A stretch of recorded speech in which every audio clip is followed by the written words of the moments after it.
Hello everyone, कैसे हैं आप सब लोग। और इस वीडियो में मैं ये बात करूंगा कि अगर आपकी कोई कनेक्टिंग फ़्लाइट मिस हो जाए तो आप लोगों को क्या करना चाहिए।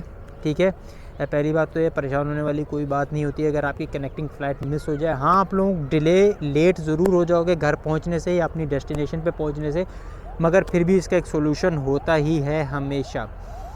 रिसेंटली मेरी आज से पहले कभी मेरी कोई कनेक्टिंग फ़्लाइट मिस नहीं हुई थी, मगर रिसेंटली मेरी एक कनेक्टिंग फ़्लाइट मिस हो गई थी, इसीलिए मुझे एक्सपीरियंस हुआ तो मैंने सोचा आप लोगों के साथ शेयर कर दूँ। अगर आप लोगों की कनेक्टिंग फ़्लाइट मिस हो जाती है और फॉल्ट होता है आपकी एयरलाइंस का, ठीक है, जैसे कि आपकी प्रीवियस फ़्लाइट जो थी वो डिले थी, इस वजह से आपकी कनेक्टिंग फ़्लाइट मिस हो गई, या और भी कोई भी टेक्निकल फॉल्ट वगैरह की वजह से आपकी फ़्लाइट जो है वो मिस हो जाती है, तो आपको आपकी जो फ़्लाइट है उसी की ज़िम्मेदारी होती है नेक्स्ट अवेलेबल फ़्लाइट देना। मगर कभी कभी ऐसा होता है कि फ़्लाइट जो है वो नेक्स्ट अवेलेबल फ़्लाइट जो है वो बहुत ज़्यादा डिले होती है, तो फिर उन लोगों को जो है वो प्रॉब्लम में आ जाते हैं वो लोग। खैर, जैसे अगर आप एमिरेट्स की एयरलाइन में लेट्स सपोज़ अगर आप लोग सफ़र कर रहे हैं तो वो आपको एमिरेट्स का ही टिकट देंगे, वो आपको किसी और एयरलाइन में कभी बिठा के नहीं भेजेंगे।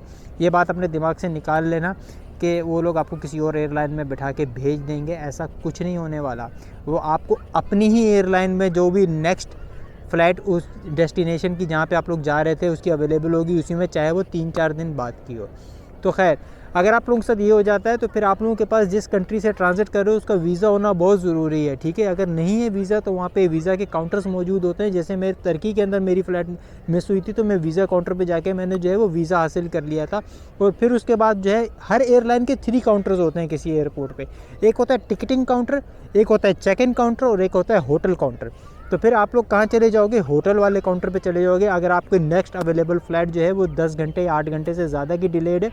ठीक है, जैसे मेरी 2-3 दिन की डिलेड थी तो फिर मुझे जो था वो होटल काउंटर पे जाना था, और होटल काउंटर पे जाके आपको जो है वो लोग एक होटल दे देते हैं कि आप लोग जो है वो तब तक उस होटल के अंदर रुको और फिर आगे से जो है आप लोग जो है अपना सफ़र जो है वो जारी रख सको। इस तरह होता है। तो ठीक है, आप लोग हमेशा जब भी फ़्लाइट मिस हो तो टिकटिंग काउंटर पे जाके सबसे पहले नेक्स्ट अवेलेबल फ़्लाइट को जो है वो उनसे नई टिकट हासिल कर लो, और फिर उसका बोर्डिंग पास हासिल कर लो, और फिर होटल काउंटर पे जाके होटल हासिल करके वहाँ चले जाओ और वहाँ पे जाके रुक जाओ। फिर नेक्स्ट अवेलेबल फ़्लाइट का इंतज़ार करो और उसमें बैठ के अपनी मंज़िल तक पहुँच जाओ। खैर, बाकी आप लोगों को पता ही होगा अगर आपको कोई फ़्लाइट जो है वो 12 घंटे से ज़्यादा का डिले वगैरह कराती है तो उनको एज अ कंपनसेशन कुछ देना पड़ता है। उसकी डिटेल्स आप लोग खुद देख लेना। अलग एयरलाइंस के अपने अपने रूल्स हैं, अपने अपने हिसाब से वो लोग चीज़ें देते हैं, तो फिर वो आप लोग खुद ही देख लेना।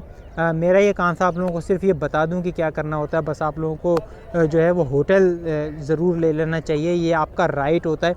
कभी भी एयरपोर्ट पे ही नहीं बैठा रहा करो कि यार मेरी जब भी नेक्स्ट फ़्लाइट आएगी उसमें बैठ के चले जाऊँगा, क्योंकि मुश्किल काम है यार। एयरपोर्ट पे कौन बैठ के इंतज़ार करता रहेगा। ये आपका राइट है कि वो लोग आप लोगों को जो है वो होटल दें, ये उनकी फैसिलिटी है। और एयरपोर्ट ट्रांसफ़र सर्विस भी वही लोग प्रोवाइड करें, क्योंकि उन्हीं की गलती है ना, उसकी वजह से। अगर आप लोगों की गलती की वजह से फ़्लाइट मिस हुई है फिर तो कहानी ख़त्म है, फिर तो कुछ नहीं हो सकता, फिर आपको नई टिकट ख़रीद के जाना पड़ेगा। मगर अगर उनकी, तो फिर इसमें आपका तो कोई मतलब कसूर ही नहीं है। ये तो बहुत ही अनफेयर सी बात है कि आप लोग एयरपोर्ट पे पड़े लो।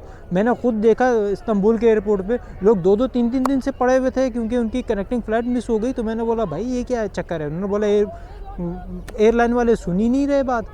मैंने बोला सुन नहीं रहे तो आप काउंटर पे जाके उनसे बात करो ठीक से, और फिर इस मसले का कोई हल निकालो। तो जब भी कोई मसला हो उसके सोल्यूशन की तरफ जाया करो, ना कि जो है वो प्रॉब्लम से परेशान हो जाओ। मेरा यही आप लोगों तक मैसेज था। फिर मैं मिलूँगा आप लोगों से किसी नई वीडियो में, तब तक के लिए बाय बाय, अल्लाह हाफिज़।